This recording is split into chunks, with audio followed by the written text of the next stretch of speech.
లెంటులోని 7వ దినము బుధవారము. సిలువలోని నీతి సూర్యుడు సంఘపుష్పము. ప్రార్థన. యేసు ప్రభువా, నీవు చేసిన ఉచిత అంశమును ధ్యానించున్నట్లు సహాయము చేయుము. నీ శ్రమ చరిత్ర ఆరంభ దినములో ఉన్నాము.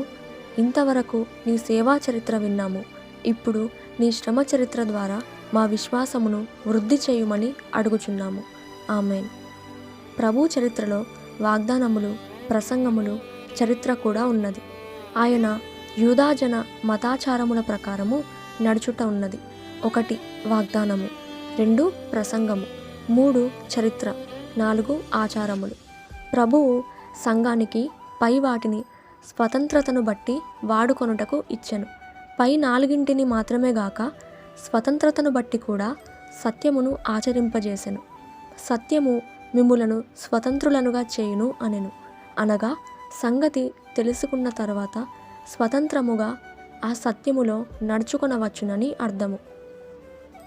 ఏదెనులో చెట్లు వేసి తినండి, తినకూడదని చెప్పుట దేవుని పని అయి ఉన్నది.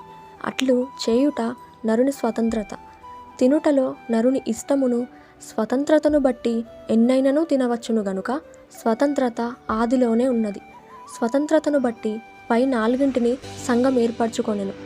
ఎందుకిట్లు ఏర్పరచుకొన్నారని ప్రభువు అనరు గాని వాటిని బట్టి సంతోషించుట సంఘం యొక్క పని.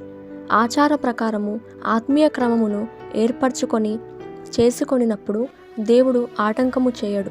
పై 4 దేవుడిచ్చినవి అని చేయునప్పుడు అవి బైబిలుకు వ్యతిరేకముగా ఉండకూడదు. భూలోక సంఘములో నీతి సూర్యుడు ప్రకాశించుచున్నాడు. ఆకాశములోని సూర్యుని బట్టి కాలములు అనేవి జరుగుచున్నట్లు క్రీస్తును బట్టి సంఘములో ఆచారములు, పండుగల కార్యక్రమములు జరుగుచున్నవి. పొద్దుతిరుగుడు పువ్వు 3 పూటలు సూర్యుని అనుసరించి తిరుగుచున్నది. భూలోక సూర్యుని బట్టి ఆ పువ్వు సూర్యుడు ప్రకాశించు వైపునకే చూచినట్లు సంఘము తన ముఖమును నీతి సూర్యుని తట్టే ఉంచి చూచును. క్రిస్మస్ రోజు నీతి సూర్యుడు తొట్టెలో ఉన్నాడు. గాన సంఘము తొట్టివైపు చూచి క్రిస్మస్ సూర్యుని ధ్యానించుచున్నది. లోకము సంఘము కూడా తొట్టివైపే చూచెను. ఈస్టర్ రోజు అనగా ఆదివారమున ఆయన పొందిన జయము వైపు చూచెను. జ్ఞానులు ఇంటిలో ఉన్న ప్రభువు తట్టును, సుమయోను 8వ రోజు గుడిలో ఉన్న పరిశుద్ధ శిశువు తట్టును చూచెను. గనుక భూలోకములో సంఘమనేది ప్రొద్దుతిరుగుడు పువ్వు వంటిది. ఆయన కనబడు తట్టే చూడాలి. ఆయన శ్రమ చరిత్ర చాలా ఉన్నది గనుక ఈ ప్రారంభ దినమున మొదటి దిన చరిత్ర తట్టు చూడాలి. యేసు ప్రభువు సర్కిటులో ఉన్నప్పుడు ఇదిగో యెరూషలేము వెళ్ళుచున్నాము అని శిష్యులతో చెప్పెను. శ్రమ ఆయన కన్నులకు కనబడుచున్నది. శ్రమల ఆరంభ దినం ఇదే. సంఘము తన ఇష్ట ప్రకారము భస్మ బుధవారము ఏర్పరచెను. ఇక ఈ 40 దినములు యేసు ప్రభువు శిలువ వైపు తిరిగి మంచి శుక్రవారం చరిత్ర ధ్యానించనై ఉన్నాము. దానికి చాలా చరిత్ర ముందున్నది గనుక వివరముగా ధ్యానించుదుము. ప్రభువా, మా నిమిత్తమై ఈ శ్రమలు పొందుటకు నీవు బాధపడినావు కాబట్టి నీకు వందనములు అని చెప్పుటకు ఈ దినము ధ్యానించాలి. ఆయన శ్రమలను జ్ఞాపకము చేసుకోవాలి. ఇది తప్పు కాదు. మనమే మంచి పని చేసినా అది ప్రభువుకు ఇష్టమే. అబ్రహాము దేవునితో మాట్లాడినప్పుడు 1 నేను ధూళిని, 2 బూడిదను అని మాట్లాడెను. తన స్థితి తలంచినందున అలాగు మాట్లాడెను గనుక దీనికి బూడిద బుధవారమని పేరు పెట్టిరి. అయ్యో ప్రభువా, నీవు నా నిమిత్తము శ్రమపడి సిలువ పొంది చనిపోవుటకు నేను తగను అని చెప్పుకొని స్తుతించాలి. మన పాపపు జాబితా ఎత్తుకొని కాదు గాని దాని వలన కలిగిన అయోగ్యత ఒప్పుకొనవలెను. నా నిమిత్తము శ్రమలు పొందినావు, నేను తగను, అందుకని నేను అయోగ్యుడను, నీ శ్రమ నీవే పొందు అని నన్ను అనక ఆయన తానే పొందెను. ఒక కుండకు రంధ్రము చేసి భూమిలో చింతగింజ వేసి మొలచిన మొక్కపై కుండ బోర్లించి 2-3 రోజులైన తర్వాత ఉదయమునే కుండ తీసి చూస్తే మొక్క తూర్పుకు తిరిగి ఉండును.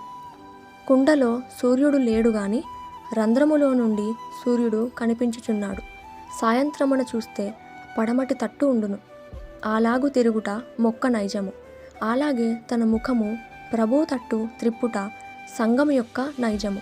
ఇంకొక ప్రక్క నీ ముఖము త్రిప్పుకో, తల్లి తట్టెందుకు అని పిల్లతో అంటే నీ నైజమును త్రిప్పుకో అని అన్నట్లే.